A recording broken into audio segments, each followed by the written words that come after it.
la beauté de la vie, là, peu importe ce que tu fais, tu peux pas sauter d'étape. Et quand tu sautes des étapes, là, ben, ce qui n'a pas été fait, tu vas devoir le faire. Puis c'est juste plate parce que tu vas retourner en arrière et recommencer. Puis c'est comme ça que ça fonctionne. En même temps, si tu n'as pas d'échec, tu n'apprends pas vraiment Tu aussi. n'apprends pas non plus. C'est juste qu'il y a des échecs qui coûtent plus cher que d'autres.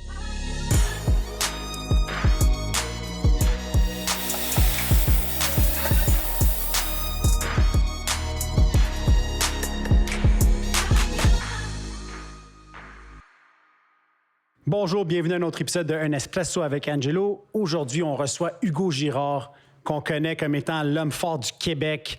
Sa discipline, sa détermination, son travail acharné l'ont amené à exceller dans plein de sphères, autant l'entrepreneuriat. Puis c'est pour ça qu'on voulait le recevoir aujourd'hui pour parler de ses différentes entreprises. Il est aussi animateur à la télévision et bien sûr, porte-parole chez BMR, qu'on en a un ici pas loin à Saint-Léonard. Oui, oui. T'es-tu passé en avant, Hugo? Non, je me suis pas rendu jusque-là, mais je sais qu'il est juste là. Alors, merci d'avoir accepté l'invitation, Hugo. Ça me fait plaisir. Très heureux d'être là. On sait que tu es à Saint-Jean-sur-Richelieu, puis nous, on est à Saint-Léonard. Fait que les deux, ça commence par Saint. C'était pas trop loin. Non, on n'était pas, comment je dirais, un lancer de pierre, puis j'étais rendu. Hugo, je voulais commencer par quelque chose d'un petit peu atypique. J'ai vu une de tes publications sur Facebook que tu as faite en mai 2022. Ça m'a tellement parlé à plusieurs points de vue, désolé. Puis j'aimerais ça te la lire, puis je voudrais élaborer là-dessus. C'est bon. J'aimerais vous partager une expérience que j'ai vécue récemment. La semaine dernière, je suis allé donner une conférence, comme je le fais régulièrement, au sujet de la motivation et du dépassement de soi. Une fois terminé, j'avais le sentiment que quelque chose n'allait pas. Après avoir fait un suivi avec mon agent, j'ai appris que les gens avaient beaucoup apprécié ma conférence. Par contre, ils m'avaient trouvé sévère, pour ne pas dire bête, lors de mon arrivée et mon départ. Cela m'a amené à effectuer une réflexion sur moi-même parce que ce genre de commentaire revient souvent. J'ai, paraît-il, l'air intimidant quand je ne souris pas. Et je ne souris pas tant que ça au quotidien, malheureusement. Ce que les gens ignorent, c'est que toute ma vie, j'ai été dans la performance. J'ai déjà tellement de questions, puis... Pour me démarquer en tant qu'homme fort, mon physique imposant est devenu mon outil de travail. J'ai repoussé mes limites physiques en me donnant à fond jusqu'à me déchirer des muscles et des tendons. Une fois cette carrière terminée, j'ai dû me réinventer afin d'exploiter d'autres aspects de mon potentiel.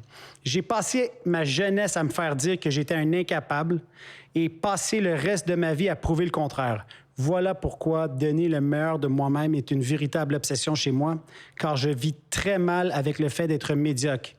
Et oui, ça m'arrive trop souvent à mon goût. Donc, peu importe ce que je fais, l'objectif est de toujours donner le meilleur de moi-même. Et pour cela, je dois parfois être dans ma tête ou dans ma bulle. Parce que je dois, moi aussi, me motiver, me préparer, me mettre dans un certain état d'esprit. Lorsque j'arrive sur les lieux d'une conférence, je me prépare mentalement afin de donner une performance à la hauteur de mes standards qui sont très élevés, mais surtout à la hauteur des attentes du public. Comme je suis dans ma tête, je peux être difficile d'approche. Et là, tu dis, bon, mais n'hésitez pas à venir vers moi. Désolé pour la longue introduction, là, puis j'espère que j'étais un bon lecteur, mais Hugo, il y a comme 1 million d'affaires qui me reviennent là-dedans, mais premièrement, tu es un modèle pour plusieurs. Puis tu dois être un idole, un héros pour certaines personnes. Les gens ont souvent envie d'entrer en contact avec toi, j'imagine. Puis on entend souvent des gens qui sont demandants envers les personnalités publiques. Comment est-ce que tu vis avec cet aspect-là? Ouais, c'est une bonne question. Tu sais, il n'y a rien de ce que j'ai fait pour avoir l'adulation du public ou pour être un modèle. Je l'ai fait avant tout pour être la meilleure version de moi-même. Puis un de mes objectifs, c'est... Ben oui, être un modèle pour mon fils, être un modèle pour les gens qui sont près de toi, être un modèle pour ceux qui te connaissent et qui sont dans ton entourage. Parce que pour pouvoir passer, pour m'être rendu où j'ai été, pour avoir fait les choses que j'ai fait, il n'y avait pas de demi-mesure. Donc la vie n'a pas été toujours facile. Je viens d'un milieu très, très modeste. Donc d'avoir des ambitions, c'était pas commun dans mon coin de pays. Donc, pour arriver à sortir de là, pour arriver à exceller et me démarquer, il a fallu que je fasse les choses d'une certaine manière. Et cette certaine manière-là m'a amené à être quelqu'un qui qui est très introverti, même si je pratique un métier où ce que c'est très extraverti. Mais dans mon quotidien, je suis souvent renfermé et je suis souvent dans ma tête ou dans ma bulle. Ce qui fait en sorte que quand je vais faire une performance ou peu importe ce que je fais, mais j'essaie de le faire au meilleur de mes capacités parce que je suis très sévère envers moi-même. Et j'ai beaucoup de difficultés avec le fait de ne pas être à la hauteur. Et les standards que je m'impose ne sont pas basés sur ceux d'autrui, ils sont basés sur les miens. Mm-hmm. Mais est-ce que tu trouves que les gens du public sont sévères envers les personnalités publiques? Je crois pas. Je crois que sans eux, on n'existerait pas. Puis, ce que je me rends compte, et je travaille encore là-dessus, là, c'est que quand tu es dans le public, puis pour une personnalité publique, être dans le public, c'est aussi niaiseux que d'aller faire son épicerie. Donc, les gens te regardent, les gens te parlent, les gens te font... Surtout que moi, mon personnage, lorsqu'on me voit dans mes émissions, je suis quelqu'un qui est très cabotant, qui aime ça avoir du fun. Et oui, j'aime ça. Je suis comme ça aussi dans la vraie vie, mais je suis pas de même 24 heures sur 24. Donc, quand je suis en épicerie puis que je suis en train de penser aux choses que je dois aller chercher, je suis peut-être aussi en train de penser à d'autres choses. Parce que moi, je suis très... en avant. Ça va, ma journée de demain, elle commence à se préparer la veille. Là. Ouais. Donc, je suis tout le temps en train de réfléchir, en train de penser. C'est rare que je suis comme entre deux eaux. Ce qui fait en sorte que j'ai pas souvent le sourire aux lèvres. Puis là, les gens, ben, s'ils n'ont pas le réflexe de venir vers moi, ben, peut-être que j'aurais pas ce réflexe-là. Puis pour répondre à ta question, je trouve pas que les gens sont demandants. Je pense que les gens ont l'impression de te connaître parce qu'ils te voient dans leur écran presque à chaque jour, à chaque semaine, et en finissent par avoir une certaine proximité qui va peut-être dans un sens, parce que toi, tu n'as pas cette même proximité-là avec les gens qui te regardent à la télé. Mais en quelque sorte, mon physique et mon travail, j'ai été policier dans le passé, m'a amené à avoir une relation avec le public où ce que je suis habitué de le faire. Et que je comprends très bien mon rôle de personnalité publique, à savoir que si je me rends où il y a du public, il faut que je m'attende à ce que des gens viennent vers moi ou plutôt me regardent. Donc, parce que des fois, ils ne viendront pas parce qu'effectivement... Ils sont gênés, mais ils vont te regarder. Ils vont te regarder. Puis là, ben... Puis moi, ben, j'étais un peu comme... OK, je suis comme ça. J'allais faire mon épicerie en gougoune. Puis là, ma blonde, elle dit, tu peux pas t'en aller là parce que j'avais des bas dans les pieds puis des gougounes, ça marche pas. Puis là, moi, je suis comme là, ben... Je suis comme ça. Ben, moi, ça me dérange pas. Là. Puis, je me souviens que j'étais allé en gougoune, puis là, il y a une madame qui me regarde. Ouais, t'es bien habillé. Là, j'ai comme trouvé ça drôle. Là, il virait ça en joke. Et c'est là que tu te rends compte que finalement, peu importe ce que tu fais, les gens te regardent. Ouais. Donc, j'essaie, du moins, quand les gens viennent me voir, de leur donner de l'attention qu'ils demandent parce que, en quelque sorte, si eux m'en donnent pas d'attention, j'existe pas comme personnalité publique. Donc, ce que tu veux, c'est que les gens, te trouvent sympathique, pas parce que tu l'es pas, mais parce que tu l'es vraiment. Puis, je ne sais pas pourquoi, mais les gens ont l'impression de me connaître. Ouais. Fait que ça arrive souvent, j'étais quelque part, on serait assis autour de la table, puis arrive quelqu'un, me donne une tape dans le dos, « Salut Hugo ». Puis là, ben, les gars me regardent, « Tu le connais-tu? » « Non, je ne le connais pas. » Mais lui te connaît. Puis moi, je prends ça un peu comme un compliment, parce que s'il y a cette proximité-là, c'est parce qu'on a réussi à créer une connexion. Même si on n'a pas de relation. Écoute, je t'ai jamais rencontré. Par personne interposée, on a été comme présentés, si on veut. Puis j'ai l'impression de te connaître. Aussitôt que t'es rentré à notre bureau, j'ai pas eu le feeling que tu décris dans ta publication, mais j'avais l'impression exactement ce que tu décris de te connaître. Mais c'est vrai que tu es une personne imposante. Fait que des fois, ça peut être justement intimidant. Fait qu'on se donne l'idée que tu es intimidant, mais en réalité, t'as l'air d'être vraiment doux et... Puis t'as vu, ma perception, c'est que quand je suis arrivé, il y avait comme un petit... Pas un malaise, mais pour moi, là, j'étais pas dans ma zone de confort. Je suis pas arrivé... oui, on se rencontre, on se salue. Ça me prend un certain temps. Moi, j'étais un peu comme un diesel. Il faut que tu le partes, puis il faut qu'il réchauffe. Un mec qui commence que le moteur tourne rond, puis que ça y aille bien. C'est une belle analogie. Je suis comme ça. Là. Comme ton gros truck. Ah oui, ça me ressemble. Là. Moi, je suis comme un gros camion. Donc, ça me prend un peu de temps avant de m'acclimater et de me sentir bien. Parce que je suis pas différent des autres. Mais non. On arrive à quelque part, oui, les gens, eux, te connaissent, mais toi, tu connais pas tout le monde. Puis là, il faut que tu crées cette relation-là. Je pense que c'est ça qui est bizarre de la relation, c'est que toi, t'arrives, eux, ils ont l'impression de te connaître, puis toi, t'arrives, puis tu connais pas personne. Fait que toi, t'es comme gêné un peu, eux sont déjà un peu dégênés. Puis ce qui est drôle, c'est que si dans mon travail, je fais une activité promotionnelle, ça se fait tout seul. J'ai pas besoin de le faire. C'est comme si là, présentement, je suis Hugo Girard, la personnalité publique. Mais le reste du temps, je suis Hugo Girard. il est quand même une personnalité publique, mais là, je suis pas dans ce mode-là. Donc, il y a comme un petit délai, un petit déclic, puis il faut que je me remette dedans pour me sentir à l'aise, pour être capable de, justement, de créer cette magie-là qui existe entre moi et les gens qui me regardent ou les gens qui me connaissent ou les gens qui veulent me connaître. Est-ce qu'un gars comme toi, là, dans notre environnement là, en 2022, on a souvent peur de faire un faux move en étant une personnalité publique? Est-ce que c'est quelque chose qui est dans ta tête quand tu vas à quelque part ou que tu dis quelque chose à la télévision ou dans une entrevue, tu te dis, bon, mais je pourrais être cancellé pour dire une niaiserie. Est-ce que c'est quelque chose, exemple, tu arrives puis tu te dis, bon, faut pas que je dise telle affaire, faut que je fasse attention à telle chose? Honnêtement, on doit se filtrer. On est justement en 2022, c'est pas comme dans les années 2000. On évolue comme société. Est-ce qu'on va dans la bonne direction dans tout ce qu'on fait? Je le sais pas. Par contre, j'ai pas de difficulté avec ça tellement parce que mon parcours de vie m'a amené à être justement toujours aux aguets de tes actions et des conséquences de tes actions. Quand je parle d'action, je parle aussi de tes paroles, pas seulement que des gestes. Quand t'es policier, non seulement lorsque tu es dans la voiture puis tu as l'uniforme, tu es policier 24 heures sur 24 parce que ton voisin d'à côté le sait que tu es policier. Celui-là d'en face aussi, puis le monde dans ton quartier le savent aussi. Donc, si tu fais de quoi qui n'est pas correct, crois-moi que les gens vont le savoir, puis ça va sortir.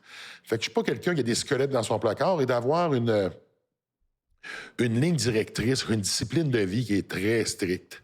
Donc, je suis habitué à ça. Par contre, je suis conscient qu'il y a certaines croyances, ou plutôt philosophies, que tu dois garder pour toi parce que c'est pas tout correct de dire. Ouais. Mais toute vérité n'est pas bonne à dire. Non, mais tu as vu des personnalités publiques, là, il y avait la COVID là, qui était pas si loin que ça.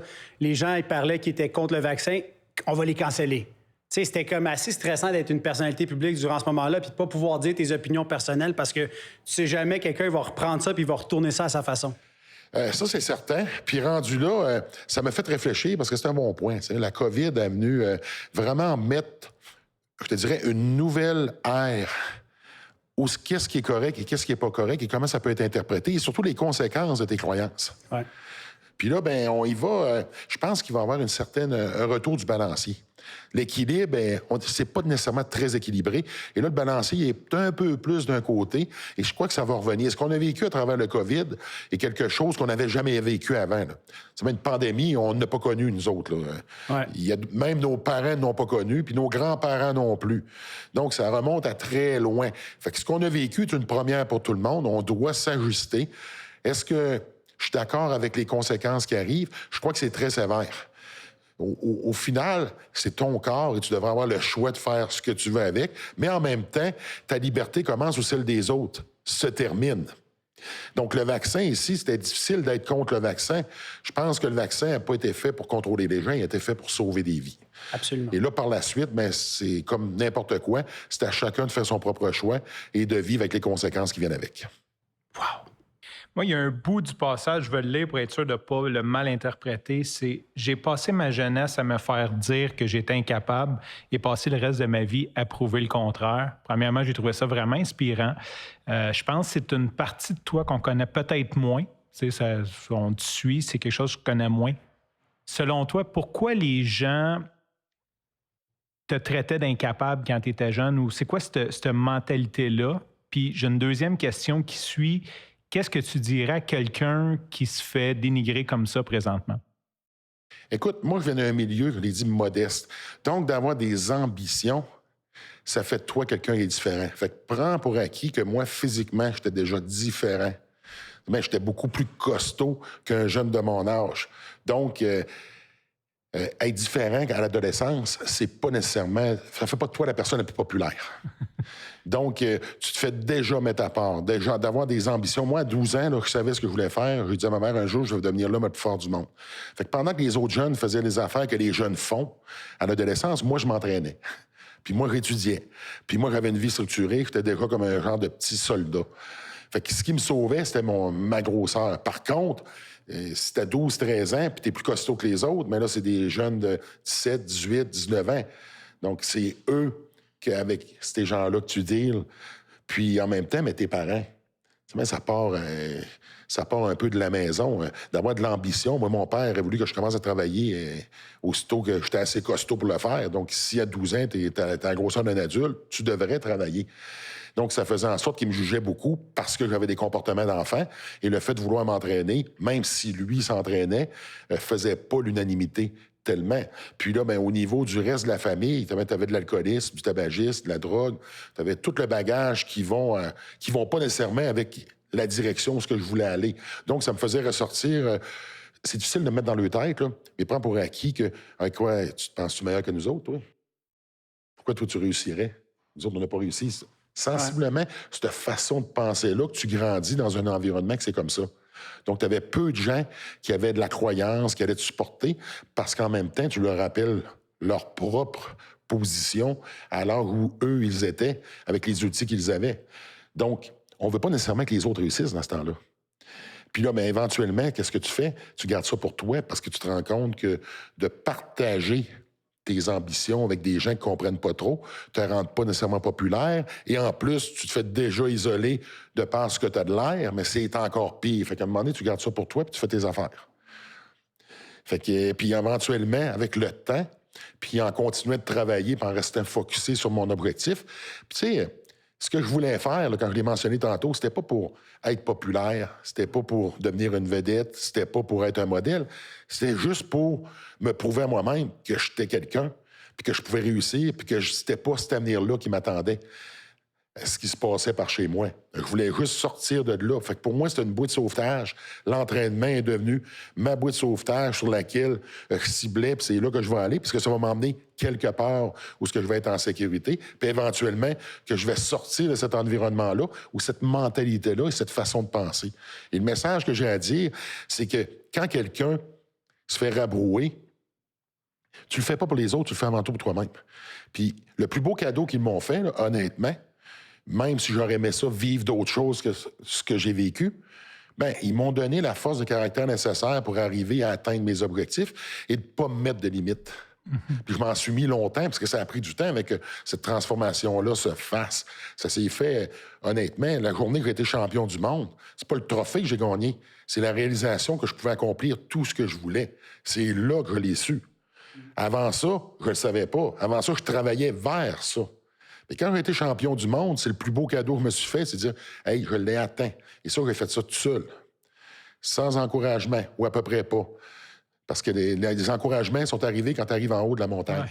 Pendant que tu montes, là, tout le monde te regarde aller puis attend de voir. Puis moi, je pratiquais pas nécessairement un sport. À vrai dire, c'était pas reconnu comme un sport. Et deuxièmement, c'était pas très connu. Donc, c'est pas comme si tu jouais au hockey.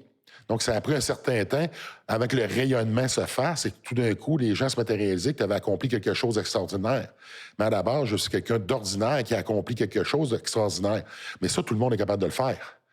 Donc, c'est juste que ça demande beaucoup d'efforts, beaucoup de travail sur soi, puis de croire en soi. Puis, malheureusement, encore aujourd'hui, je continue à travailler là-dessus parce que tu as des séquelles de ce bout de vie-là que tu as vécu, même si c'est pas nécessairement long dans l'ensemble de ma vie. Mais de 0 à 15 ans, ça a laissé des traces, puis je suis toujours en train de travailler là-dessus. Mais la beauté de ça, c'est que moi, je suis un travaillant. Fait que j'arrête pas. Wow! Tout un communicateur, disons... Quand on pense à Hugo Girard, là, aujourd'hui, on ne fait même plus le lien avec l'homme fort, mais quel communicateur. Tu sais, cette explication-là que tu viens de nous donner, là, c'est une des meilleures réponses que j'ai eues dans ma vie. Fait que merci pour ça. Dans l'extrait, quand tu dis « Une fois cette carrière terminée, j'ai dû me réinventer afin d'exploiter d'autres aspects de mon potentiel. » Un jour, tu gagnes ta vie comme homme fort, puis là, tu es le meilleur au monde, puis le lendemain, tu dois te réinventer, puis tu dois te poser la question « OK, what's next? » Qu'est-ce qui est le plus difficile quand on doit se réinventer? Est-ce que c'est la première chose à faire quand on est dans cette situation-là? C'est tout ça qui est le plus tough? Écoute, ça a pris environ 3 ans avant que je puisse réussir à vraiment passer à d'autres choses. Parce que pendant 25 ans de ta vie, tu te rentraînes pour être le plus fort que tu peux être. Et là, tout d'un coup, tu arrêtes. Moi, ce qui m'a arrêté, c'est les blessures. Ouais. parce que j'aurais sûrement continué. Puis finalement, c'est peut-être pas une mauvaise affaire, parce que si j'avais continué plus longtemps, j'aurais continué jusqu'au temps que la vie m'amène à arrêter, et peut-être j'aurais passé aux côtés d'une autre carrière. Ouais. Mais dans la vie, il n'y a rien qui arrive pour rien, c'est dans ta façon de voir les choses. Fait que pour moi, pourquoi que c'était dur de lâcher prise? Parce que cette fameuse bouée-là, même si j'avais conscience que j'étais capable d'accomplir d'autres choses, j'étais dans une certaine zone de confort. C'est un environnement que je connaissais, c'est un environnement aussi assez unique, dans le sens qu'il n'y en a pas 50 plus forts. Il y en a un ou un par pays ou quelques-uns. Donc, tu n'es pas beaucoup. Ça te permet d'exploiter un peu ce volet-là. Et là, tout d'un coup, tu arrêtes de faire ça. Qu'est-ce que je vais faire? Puis là, tu t'en poses des questions parce que, oui, être le plus fort, ça fait 25 ans que je travaille à ça. C'était facile, je me levais, je vais au gym, je m'entraîne, tu as une discipline de vie. Ça m'a pris un certain temps à comprendre que cette fameuse routine-là, tu changes de véhicule, mais tu continues à l'appliquer, et c'est exactement le même processus. Puis là, à partir de ce moment-là, à partir du moment que les yeux se sont ouverts, et j'ai compris ça, là, j'ai compris que finalement, le véhicule, mais tu peux en avoir plus qu'un. Ça, c'est comme quelqu'un, encore une fois, qui a plusieurs voitures. T'en as une pour le dimanche, t'en as une pour aller travailler, puis t'en as une pour sortir. Mais c'est sensiblement ça. La vie, tu peux avoir plusieurs véhicules qui vont t'emmener dans différentes directions dans lesquelles tu peux t'accomplir, réussir et t'épanouir. Mais toi, tu dis souvent à tes conférences là, que quand tu veux, tu peux. Puis à un moment donné, tu as donné l'exemple. Là, moi, ça m'a comme jeté à terre. Tu disais, je suis en Côte-Nord, il n'y a pas grand-chose là-bas, il n'y a pas beaucoup d'équipement. Puis là, tu veux t'entraîner, tu veux exceller, tu veux performer à un niveau international. Là, tu te commandes du métal, puis tu commences à patenter, puis à rénover, puis à construire des équipements. Puis t'es comme, si tu veux vraiment, puis tu peux pas te trouver l'excuse, là, ben il n'y en a pas ici d'équipement, je peux pas le faire. Tu peux te le construire toi-même. Bien, à vrai dire, c'est là ton degré de motivation, comme je dis tout le temps, là, justement dans mes conférences. Il faut que tu conçoives c'est quoi l'objectif, donc savoir ce que tu veux dans la vie. Ensuite, il faut que tu crois en tes capacités de le faire. Et c'est là que souvent que ça fonctionne pas. Parce que tu y crois quand ça va bien. Quand ça se met à aller à boiter un peu, puis à être un peu plus difficile, on arrête d'y croire. Mais s'il m'avait dit à 12 ans, Hugo, ça va te prendre 20 ans avant que tu sois champion du monde, est-ce que je l'aurais fait? Je le sais pas. Ouais. Parce que c'est long, 20 ans. C'est pour ça que je me fixe des objectifs à court terme, moyen terme, long terme. Puis l'aspect le plus important, c'est le travail. Fait que moi, j'ai pour mon dire, tant que je bouge, tant que je travaille, puis j'avance vers mon objectif, bien, je suis pas en train de dévier, je vais pas me décourager. Et tôt ou tard, peu importe où ce que je vais échouer, je vais être dans une meilleure position que si je l'avais pas fait. Fait que je suis pas nécessairement en train de penser à l'objectif tout le temps. Parce que quand on pense à l'objectif, souvent on passe au côté parce que tout d'un coup, on voit pas les choses qu'on pourrait faire autrement. Oui, tu travailles, mais tu es tellement focusé que tu as une vision tunnel. Ce que tu veux, c'est te donner de la perspective. Puis en cours de route, c'est là que tu te mets à développer d'autres talents, avoir d'autres opportunités. Et là, je peux utiliser mon bagage d'homme fort, le mettre en application sur d'autres sphères qui sont l'entrepreneuriat. Ouais. Tu peux... Puis ça, bien, il y a bien des occasions d'affaires que tu peux aller dans différentes directions aussi, que tu peux exploiter dans ta vie en général, parce que tout d'un coup, moi, là, ça a été 25 ans de ma vie, ma priorité, c'était l'entraînement. Et là, tout d'un coup, ben, ça se met à changer parce que tu te rends compte que, oui, tu as une vie familiale, mais ta famille n'était pas nécessairement ta priorité. Et là, tout d'un coup, tu te mets à équilibrer un peu tout ça. Et là, tu peux te rendre compte que même une fois tout ça, même si pas toutes tes énergies sont sur le même objectif, mais tu es capable de réussir quand même. Puis tu es capable d'avancer parce que tu vas développer d'autres outils pour mettre dans ton coffre à outils, dans d'autres sphères de ta vie, que ce soit avec tes amis, que ce soit avec ta conjointe, que ce soit avec tes enfants, tu deviens une meilleure personne. Et pour moi, devenir une meilleure personne te fait grandir. Et en grandissant, bien, ça te donne plus d'outils pour pouvoir réussir dans peu importe ce que tu fais. Wow! Juste wow. Juste wow. Je veux juste faire un petit commentaire sur devenir une meilleure personne. Je t'avais dit que j'avais enregistré à l'enregistrement de l'épisode des machines en octobre 2018. Puis tu avais dit quelque chose qui m'avait percuté. Tu avais parlé de ta séparation avec ta femme. Puis tu avais dit avoir su, j'aurais aimé travailler plus sur moi avant la séparation. Puis ça m'a percuté. Ça m'a donné une envie de travailler encore plus sur moi. Puis ça a bien fonctionné aussi. Fait que je veux te dire merci, puis ça m'a inspiré, puis il y a une partie. Merci beaucoup. Fait que je voulais revenir. On a parlé beaucoup du passé. Oui. Puis on sait que tu es un gars qui va aller vers le futur. Fait que j'aimerais ça que tu nous fasses un peu le tour de c'est quoi tes projets actuels puis vers où tu t'en vas? Ouf! On en a parlé un peu en pré-entrevue, puis c'était vraiment cool ce que tu as décrit. Vraiment ça que tu nous le décris. C'était étourdissant un peu. Là, on est en train de... On est dans la phase de commercialisation de mes carrés protéinés, puis là, ça va très bien. Ça a été une belle... une expérience... Je dirais une belle expérience. Ça a été une expérience coûteuse. Une expérience enrichissante. Une expérience où j'ai appris beaucoup de choses. Une expérience où j'ai eu des échecs. Puis au final, en lâchant pas, j'espère qu'on va le tourner en succès, puis on est rendu là. Fait que je suis content parce qu'on rentre dans toutes les grandes chaînes. C'est ça que j'ai créé. C'est un travail de 8 ans. On a eu une première phase de commercialisation qui s'est pas bien tournée. J'ai dû retirer des produits, des tablettes, là? Oui, des tablettes. Retourner à la table à dessin et recommencer. Puis là, je pense pas. On a vraiment un bon produit. Je savais qu'on avait un bon produit avant, mais l'école, la beauté de la vie, là, peu importe ce que tu fais, tu peux pas sauter d'étape. Et quand tu sautes des étapes, là, ce qui n'a pas été fait, tu vas devoir le faire. Puis c'est juste plate parce que tu dois retourner en arrière pour recommencer. Puis c'est comme ça que ça fonctionne. En même temps, si tu n'as pas d'échecs, tu n'apprends pas vraiment aussi. Tu n'apprends pas non plus. C'est juste qu'il y a des échecs qui coûtent plus cher que d'autres. Puis quand c'est ton argent, tu le prends dans tes poches, c'est pas l'argent d'une banque, c'est pas l'argent des autres, c'est la tienne. Ça fait mal parce que tu sais qu'est-ce que ça prend pour la gagner, puis elle est durement gagnée. Donc au final, tantôt, je parlais, c'est ça, croire dans ce que tu fais. C'est que tu vis des échecs. Et là, tout d'un coup, tu te dis, est-ce que je fais la bonne chose? Puis là, tu dois... Parce que c'est pas la pensée magique qui fait que tu réussis dans la vie, là. Et il faut que tu fasses... face à la musique puis que tu analyses les choses comme il faut. Parce que des fois, il faut que tu décides de dire, OK, non, ça fonctionnera pas, puis on va abandonner, puis on va faire d'autres choses. C'est ça. Il y a des gens qui des fois, là, ils restent accrochés sur un projet, mais c'est pas un bon projet. Puis ils s'accrochent juste par orgueil. L'orgueil. Puis l'orgueil, c'est bon d'avoir de l'orgueil, mais il faut pas que l'orgueil mène. Mais là, toi, ta barre, là... Ma barre, là, c'est un carré protéiné, c'est à 60 grammes, c'est sans gluten, 100% naturel.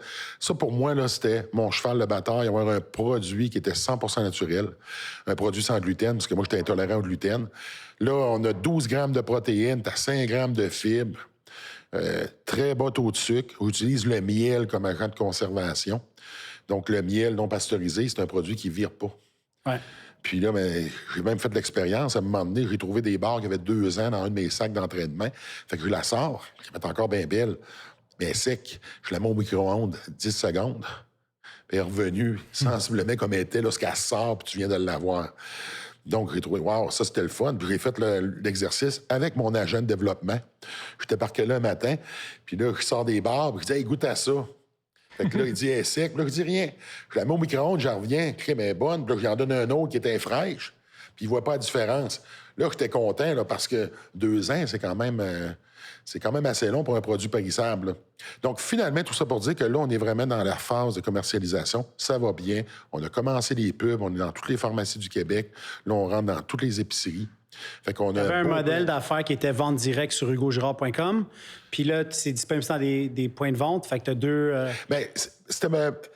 Je le vendais sur mon site, mais c'était pas mon plan A. C'est un produit qui est vraiment développé pour le mass market. Nice. Parce que j'avais une vision... Ma vision, c'est, je veux un produit... L'offre de service dans les bars, sans être méchant, c'est des produits souvent qui contiennent beaucoup trop de sucre. Ouais. Et là, on donne ça à nos enfants. Nos enfants ont des problèmes de poids. Puis on se demande pourquoi. Du sucre, il y en a partout. Et du sucre, ça coûte pas cher. Je suis pas en train de dire que le sucre est pas bon, mais trop de sucre, c'est comme d'autres choses. C'est pas bon. Puis je voulais avoir de quoi que je peux consommer, que je sais que c'est bon, puis que je peux offrir aux autres, puis dire, regarde, là, tu as un bon produit qui est une alternative santé si tu as besoin de manger quelque chose autre qu'une barre de chocolat ou un autre produit qui n'a pas grand-chose dedans, parce que c'est quand même assez complet. Tu prends ça avec un yogourt le matin, puis tu viens de déjeuner, puis c'est fait, là. Tu as un sucre rapide qui est ton miel, tu as un sucre lent qui est ton avoine. Fait que ça te permet de te soutenir. En plus, c'est bon au goût. Puis, t'as pas l'impression de manger seulement avec du sucre. Puis, c'est pas nécessairement comme une barre protéinée. La plupart des barres protéinées ont une texture qui leur est propre. C'est pas ça. Moi, ça ressemble quasiment à un muffin. Donc, t'as un peu l'impression de manger quelque chose que c'est ta mère qui a fait. Puis là, je trouve ça le fun parce que je suis un peu quelqu'un qui est nostalgique, mais qui est surtout à cœur de pouvoir aider les gens à devenir meilleurs et à prendre leur santé en main.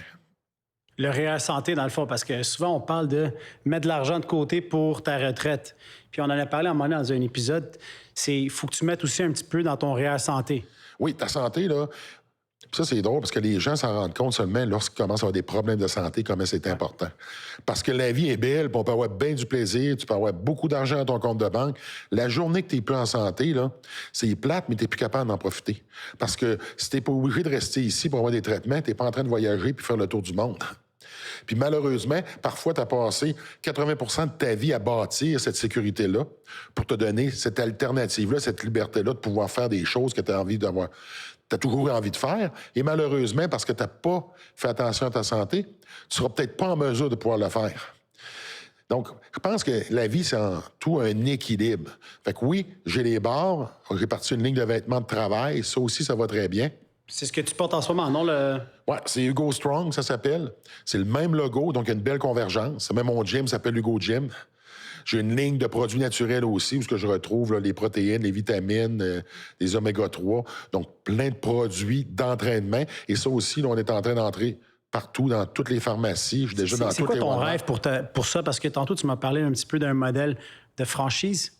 J'aimerais ça éventuellement, justement, avoir des franchises de gym. Parce qu'au Québec, on n'a pas tellement. Puis ce qu'on fait, souvent, on prend un modèle américain qu'on introduit ici, et ça fait l'affaire. Moi, je pense qu'il y a de la place à avoir des produits québécois. Je suis fier d'être québécois. On n'est pas moins bon que les autres. On le sait, on a des gens qui excellent à travers le monde qui sont québécois. Et je me dis, pourquoi pas avoir un modèle d'affaires qui me ressemble et dans lequel je vais pouvoir retrouver l'ensemble de mes activités commerciales. Et là que ça devient intéressant parce que tu te démarques des autres. Parce que si tu fais comme les autres, tu fais juste partie de la gang. Ouais. Fait que c'est pas nécessairement mon modèle à moi parce que j'ai jamais fait vraiment partie de la gang. Je me suis toujours senti un peu à part. Donc, je me dis, par contre, tu peux être à part, mais avoir un offre de service qui est différente des autres. Puis que là, tu vas vouloir avoir des gens qui vont vouloir faire partie de ta gang.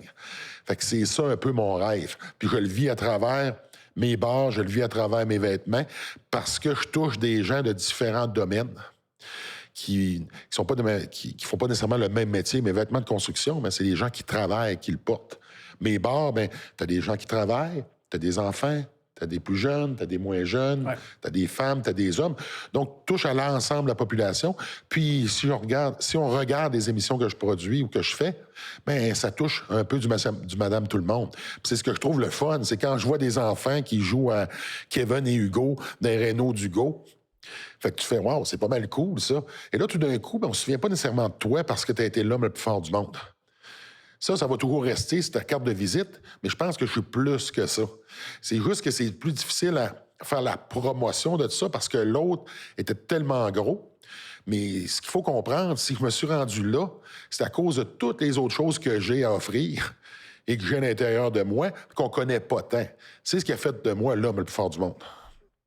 Moi, j'aimerais revenir un peu en arrière. Tu disais, tu as lancé tes bars il y a 8 ans, puis il a fallu t'es retiré du marché. C'est-tu une place qu'on peut aller? J'aimerais que tu nous parles pourquoi, comment ça s'est passé. Bien, c'est parce qu'éventuellement, faire une histoire courte, j'ai parti le produit, j'ai fait des tests, mais on n'a pas terminé la phase de test. Mais à un moment donné, j'avais besoin d'investisseurs, puis il y a quelqu'un qui a investi, un homme d'affaires. Et là, ben, ce que j'ai trouvé drôle, c'est qu'on aurait dit que lui avait besoin de plus d'argent que moi.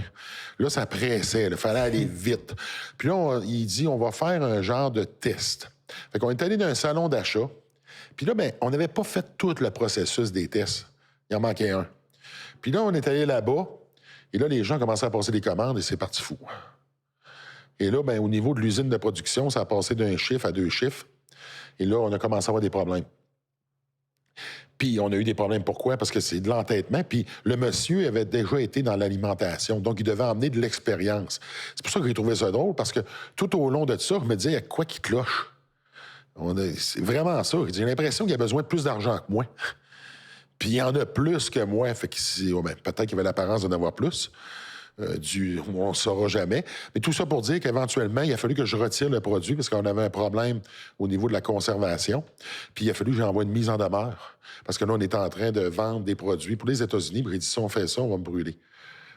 Là, on a tout retiré, j'ai contacté tous les clients un par un pour les aviser justement qu'on allait prendre un break, qu'on allait retourner à la planche en dessin. Puis je suis content parce que là, lorsqu'on est revenu, la plupart sont revenus puis ils étaient contents de refaire affaire avec moi.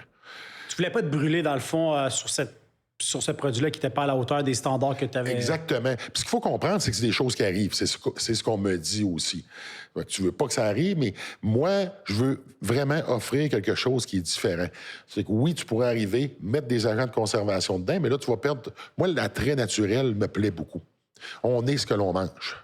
Puis on va se le dire, là, des choses qu'on ne devrait pas manger, on en retrouve dans beaucoup de choses qu'on mange déjà en trop grande quantité. Fait que si on est capable de l'enlever, c'est déjà une bonne chose.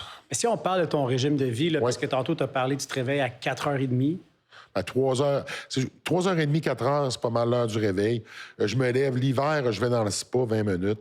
Ensuite, je fais une demi-heure de cardio. Ensuite, je déjeune. Ensuite, je vais au gym. Après ça, je reprends un autre repas, puis là, je m'en vais travailler. Tu as dit souvent que tu étais comme un gros bébé qui mangeait 3 heures. Mais pour garder ce rythme-là là, tout le temps, là, je veux dire, moi, j'essaie de m'entraîner. J'ai fait un premier demi-marathon. À un moment donné, là, ça me rattrape. Les petites blessures, les petites affaires. Comment tu fais pour mener ce rythme de vie-là, même quand tu n'as plus un objectif? Parce que quand tu veux être champion du monde, là, c'est une affaire. Moi, je voulais faire un demi-marathon, c'était mon objectif. Après avoir fait mon demi-marathon, là, je te cacherai pas que la motivation tu sais, quand toi, tu dis tu te réveilles encore à cette heure-là, puis tu fais encore 30 minutes de cardio, le spa, la muscu.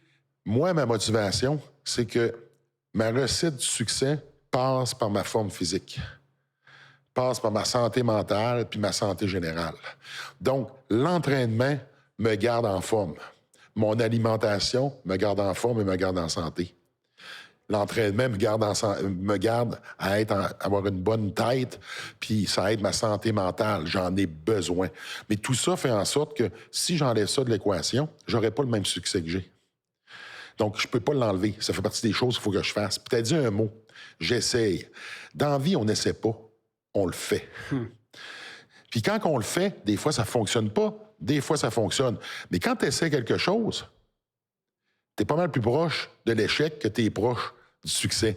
C'est drôle à dire, mais c'est la première chose, c'est la programmation mentale. Comment tu approches les choses et tu visionnes les choses. Pourquoi 3h30? Parce que je le sais pertinemment que si je le fais à la fin de ma journée, je vais être fatigué, ça va être dur et je ne donnerai pas le niveau de performance que je dois donner pour maintenir le niveau de forme que je m'exige. Donc, je commence ma journée avec ça. La beauté de ça, c'est que quand je commence à travailler, je suis déjà sur un high. Mon niveau d'énergie est plus élevé. C'est sûr que là, la prochaine étape, c'est l'alimentation. Parce que c'est l'alimentation qui va m'aider à maintenir ce niveau d'énergie-là au courant de ma journée. Pour pas avoir aussi comme un crash en après-midi. Exactement. Puis ton crash, mais c'est vraiment ça. Si je me mets à baisser de régime puis à moins manger, éventuellement, je le sens, puis c'est automatique. Puis là, je mange un repas, puis là, oups! Je repars sur un high. Donc, c'est important d'être organisé. Puis quand je veux dire organisé, tu planifies les choses. Moi, j'ai un plan. J'ai un plan alimentaire, j'ai un plan d'entraînement. Donc, j'ai une planification au niveau du travail parce que je suis quelqu'un qui travaille beaucoup. Je regarde mon agenda. Je la gère plus parce que il y en a tellement que tu oublies des choses. Ça fait que j'ai quelqu'un qui gère mon agenda pour moi, pour m'aider, fait que je peux me concentrer à faire ce que j'ai à faire la journée même. J'ai des rappels parce que le lendemain, puis là, c'est comme ça que je me prépare. Je me prépare mentalement. Fait que tu comprends un peu le processus? Ah ouais. C'est le même processus que je faisais avec l'entraînement lorsque je compétitionnais, mais que je fais sur une base régulière avec à peu près tout ce que je fais. C'est juste que quand on est chaque semaine, je dois descendre, moi, l'entrepôt de vêtements est à Québec. Je descends une fois à Québec par semaine. Là, dernièrement, c'était moins à cause du travail parce que je tourne beaucoup. Mais d'habitude, c'est une fois par semaine. On s'en va là-bas, il y a des choses à faire. Donc, dans ma semaine, j'ai pas le temps d'arrêter. Donc, il y a toujours de quoi qu'il faut que je fasse. Ce qui fait en sorte que la discipline de vie est importante. Et cette discipline-là me vient de où? Vient de ma jeunesse quand j'ai commencé à m'entraîner avec les études, l'entraînement, ensuite le travail. Donc, au final, je trouve pas ça nécessairement dur et ça me permet de garder cette motivation vivante-là parce que le fait d'être en forme me permet de pouvoir me respecter le régime de vie que je m'exige. Fait que, puis si je suis fatigué et je suis malade, ça me fâche pratiquement parce que souvent, c'est parce qu'il y a quelque chose que j'ai pas fait comme il faut. Si j'ai mal mangé, moi, ça m'affecte. Le sommeil, je n'ai pas besoin de beaucoup, mais le sommeil que j'ai, il doit être récupérateur. Si j'ai pas bien mangé, je récupère pas bien. Et là, ça me suit tout le reste de ma semaine. Fait que là, tu comprends, quand je recommence autre semaine, j'ai pas envie d'être le même gars que j'étais la semaine d'avant. Donc, on fait les choses comme elles doivent être faites. Parce qu'il y a trop d'énergie, il y a trop d'investissement personnel, il y a trop de gens qui comptent sur toi pour les laisser tomber que tu peux pas arrêter. Là. La roue, il faut qu'elle continue. Mais Hugo, toi, tu as animé plusieurs émissions de Renault. Tu as fait une émission où est-ce que tu allais dans des ghettos aux États-Unis. Tu as fait plein d'affaires incroyables. C'est où que tu te vois dans 5 ans, 10 ans? Écoute, dans 5 ans, moi, ce que je vois, c'est qu'on a réussi à bâtir le brand où est-ce que je vais pouvoir focusser mes énergies pour l'aider à croître et prendre de l'ampleur et possiblement passer peut-être plus de temps en famille puis de pouvoir réussir à partir d'autres choses, parce que je suis un peu comme ça. Je suis quelqu'un qui ça y prend un objectif. Donc, je ne me vois pas nécessairement... je vois pas le moment où je vais arrêter de travailler puis que je vais t'essayer à rien faire. Ça, c'est vraiment pas bon pour moi. Il y a un niveau d'énergie qu'il faut que je dépense à chaque jour. Je suis quelqu'un qui aime les challenges, qui aime les défis. Donc, ce qu'il faut faire, je veux bien m'entourer, continuer à avoir une belle croissance. Puis, j'espère à quelque part, c'est un de mes souhaits réels, que mon fils va faire partie de ce beau projet-là à un certain moment. Là, Je pense que ton fils déménage avec toi ou il a emménagé avec toi? Oui, il est emménagé avec moi depuis le 23 juin. Donc, je suis très heureux, là à temps plein. Puis, j'ai une belle relation avec lui. J'ai un peu l'impression que c'est un mini-moi. Fait qu'on aime les mêmes choses. Il adore l'entraînement. Là, c'est le football. Il est à l'école. Et peu importe le cheminement de vie qu'il va vouloir prendre, moi, je vais être là pour le supporter puis l'épauler pour qu'il réussisse ses propres objectifs. Je vais revenir, puis tu me corrigeras si je me trompe, mais tu avais dit que ton fils, tu l'avais juste l'été avant. Oui. Fait que là, maintenant, c'est fait, il est déménagé avec toi. Oui. Parce que j'avais beaucoup d'empathie pour toi. Je me disais, hey, c'est pété de ne pas le voir 10 mois par année, puis de l'avoir... Pour moi, la pandémie était bonne parce que tout le temps qu'il n'y avait pas d'école, il était chez moi. Et là, c'est là que ça a vraiment connecté. Les étés, ça le faisait, mais l'été est courte. Là, on a eu un stretch de 7 mois. Puis vu que là, l'école est à la maison, là, moi, on allait s'entraîner à tous les jours ensemble. Là, tu avais un gym de 45 000 pieds carrés tout seul. On était deux dans le gym. Fait que c'était comme cool, là, parce que t'attends pas après rien. Puis, étant donné qu'il n'y avait pas de monde, t'as passé vraiment du temps ensemble. Puis là, ça a vraiment permis à faire en sorte que là, on a bondé, là. C'est vraiment ça. Tu sais, même mon garçon, moi, maintenant, il a 17 ans, puis il me dit qu'il m'aime. C'était pas ça avant, là. Fait que c'est vraiment cool, les accolades. Je pense qu'il n'y a pas de titre de champion du monde qui vaut plus que ça. Ah non, tu fais « wow ». Juste ça, là, il y a toujours du positif dans le négatif. Donc, pour moi, le positif, ça a été ça. Puis l'aspect de famille, c'était pas nécessairement aussi important parce que ce que j'ai vécu quand étant jeune a laissé des traces. Puis là, le divorce a eu quand même des séquelles, puis tu vis séparé. Puis là, à un moment donné, c'est un peu comme tu mets ça un peu de côté pour pas continuer à garder la plaie à vif, là.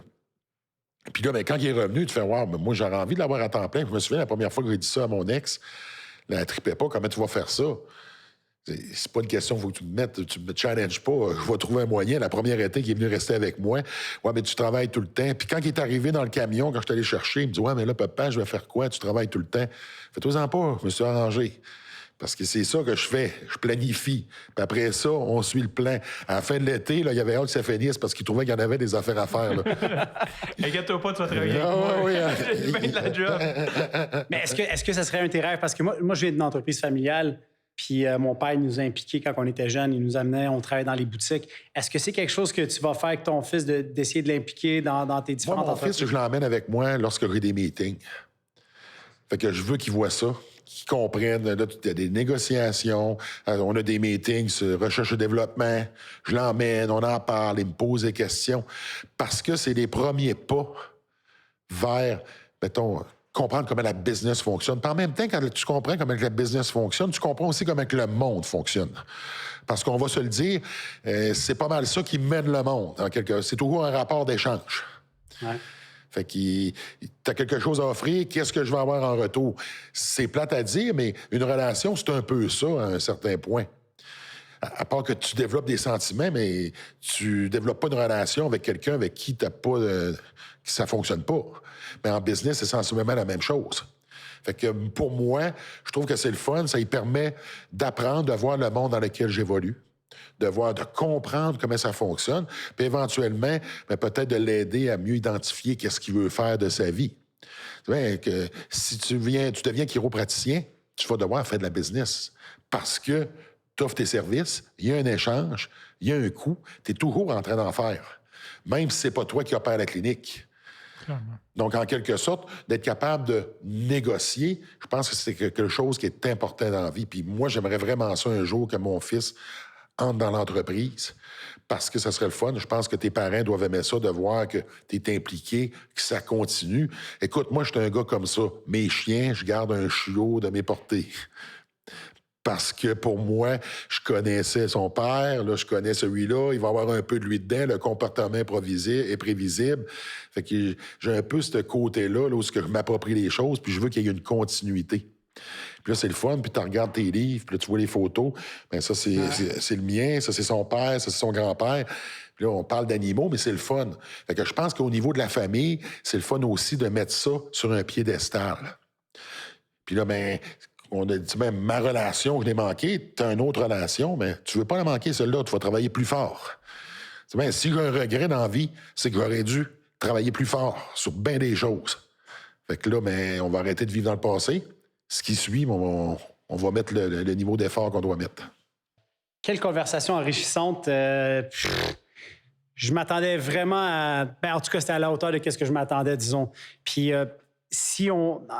pour finir la discussion, parce qu'on sait que tu es un gars occupé, là, puis on ne veut pas te retenir trop longtemps, mais est-ce qu'il y a un sujet ou une question qu'on n'a pas abordé qui serait vraiment un win?